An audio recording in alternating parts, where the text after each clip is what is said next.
આપી તો ત્યાં સુધી બરાબર હતું.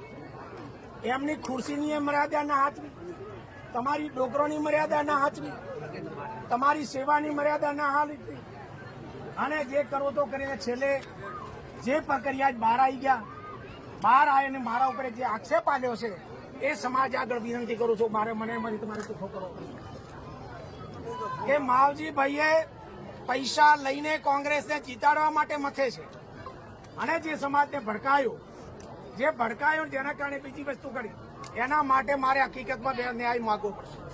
આ નાનો આક્ષેપ નથી, સમાજ આખા મારો નહીં, 5-15 માવજીભાઈ સાબિતી લીલા કોટામાં બાળજો અને સોટા વચ્ચે ફાંસી ચડાવજો, સમજ્યા કે નહીં? આ રીતે આક્ષેપ કરે પૈસા ને માવજીભાઈ ચૂંટણી લડે છે. આ સુધી તમારા ભેળા રહ્યા તેથી પૈસા લીધા નતા, તમને મદદ કરી આનેથી પૈસા નતા લીધા, અને આજે પૈસા લઈને માવજીભાઈ ચૂંટણી લડે છે. માવજીભાઈને તમે સર્ટિફિકેટ આપો તો મળે છે. 4 હાથ ચૂંટણીઓ લડ્યા, એમને મોઢે આવે માવજીભાઈ હાથ ચૂંટણી લડ્યા તેથી પૈસા કોઈ પાસે લડ્યા નથી, અને આજે લડે છે. એટલે આ બે આક્ષેપો જે થયા છે, એના પહેલા બોરુડામાં ભેળા કર્યા ત્યારે એવો આક્ષેપ કર્યો હતો કે માવજી લિહાઈ અને વણો રજપૂત માવજીભાઈને પૈસા આપે છે. સાહેબ, કોઈ પણ મંદિરમાં ઉમળવા તૈયાર છું, તમે જોઈ મેળો ત્યાં જવા તૈયાર છો, જે મૂર્તિ ઉપાડો ઉપાડવા તૈયાર છો. જો 1 રૂપિયો કોઈની પાસે, હા તમે કદાચ 25 રૂપિયા આલ્યા હશે, કાયમ ચૂંટણીમાં આલ્યા હશે, બરાબર, કોઈ આ શેણ 2 રૂપિયા દઈ ગયો હશે, એ વાત જુદી છે. પણ કોંગ્રેસનો પૈસો કે કોંગ્રેસનો નામ લીધા એમના, પેલાના પૈસા કે પેલાનું નામ લીધો એના, કોઈ ના પૈસા જો 1 રૂપિયો લીધો હોય 5-15, અને આ તમને કહી દઉં કે હકીકતમાં આ વખતે મેં તમને કોઈને કીધું નથી કે આ ચૂંટણી લડી મદદ કરો, કીધું છે ક્યાંય? ચોય બગાડ્યું નથી ને. જેને જે ખેતર ખેડવું હોય ખેડવાની છૂટ છે.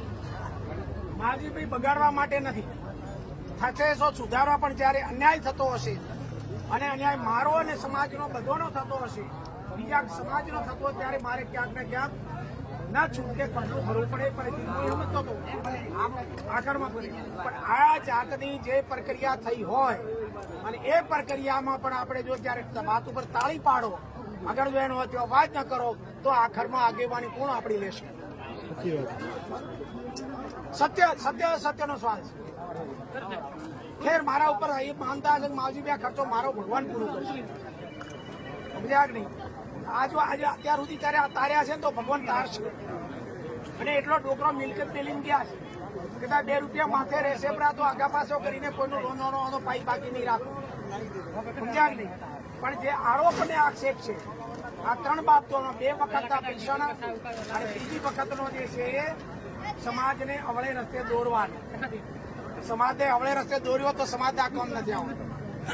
આજે આથી બધી પ્રક્રિયા ન હોય, અને સમાજ દોરી ના આવ્યો, હું મારા માટે લડ્યો હતો.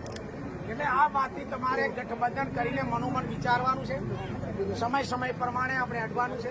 અને તમને આખા જાહેરમાં કહું છું, બાપીની રૂબરૂમાં કહું છું, 5 પટ્ટી બેઠી છે ત્યારે કહું છું કે જે દિવસે તમને એમ લાગે કે આંગળી સામે કોઈ કરે, ત્યારે એ દિવસે સાહેબ તમે જે કઈ સમાજ સબજા કરે, 5 પટ્ટી ડાબલીથી કરીને ગાંધવથી કરીને ઈસરવા સુધી, ગંગોદરાથી કરીને કાળેલી સુધી, એ દિવસે સાહેબ જે સજા ભોગવા માટે તૈયાર. આ જાહેરમાં બોલું છું. બાકી આક્ષેપ કરવાઓને ખબર ખ્યાલ આપવો જોઈએ કે તમે ક્યાંની સામે આંગળી કરી છે, સમજ્યા કે નહીં? આ નાના હોની વાત નથી. ચૂંટણીમાં ભલે આયારા, બારે આયારા, ભલે મને નતો હરાઈ દેવો તો એમને ચીતાડી દેવો તો એનો મને કોઈ સવાલ નથી. એના માટે પણ પ્રશ્ન જે આ જે વાત કરી છે એ પ્રક્રિયા એ આપણા બધા માટે એટલા માટે આપણે બધાને વિનંતી કરું છું કે મનોમન વિચારવું પડે, ગાંઠ વાળવી પડે, અને હકીકતમાં કરશો તો ગમે તે, આજે હું છું કાલે તમે હશો, પણ મેં ત્રીજો હશે, સમજ્યા ને? બાકી અમે ચોય કોઈને નુકસાન કરતા નથી. તમે તમારી ઈચ્છા પ્રમાણે કામ કરજો. જરૂર પડે તો અમને બોલાવજો તો અમે મદદ થશું. જરૂર ન પડે તો તમે તમારું ઘીમાં રાંધો અને દૂધમાં ખો. અમારે કોઈ ના નથી. તમારે જેટલો ફાયદો જેની પાસેથી જે લેવો એ લો. અમને ગોમાભી આમંત્રણ આપ્યું, અમે આજે હાજર થઈ ગયા, બરાબર? જે આમંત્રણ પર હાજર થયો, ત્યાં આપ્યું ત્યાં હાજર થઈ ગયા. તો એ પ્રક્રિયામાં જ્યાં સુધી અમારા ખોડિયામાં હા હશે ત્યાં સુધી એક સમાજ તો ખરો જ, પણ છત્રી કોમના ચોપાટિયા માટે ભગવાને શક્તિ આપી છે અને ભગવાન કરાવશે અને કરશું. પણ બાકી બધું સહન થાય. હાર પચાવી પૂછું પણ આ ઘા નથી રૂજા. હાર પચાવી પૂછું ચોટે કે હાર્યા છો કદી હતું આપણી પાસે? આ સમાજ પાસે હતું શું? ગાંધીનગર પહોંચાડ્યા તમને, તમે અમે ભેળે થઈને આયા સંતોના આશીર્વાદથી રાજ કર્યું અને આજે હજી તમે લીલા લહેર કરો. 3 વર્ષથી તમારે જતો માર્ગે જતો રસ્તે જતો કોઈ પૂછતું નથી. આટલા સુધી આજે 4 પાર્ટીઓ દેશમાં ટિકિટ આપી, તમારી આટલી હાક વધારી હાલે કોઈ? મેં જો પૈસા લઈને પક્ષ પલટા કર્યા હોત તો 4 પાર્ટીઓ લાવે. કોક લાવે તો ખરી પાઈનો લાવ.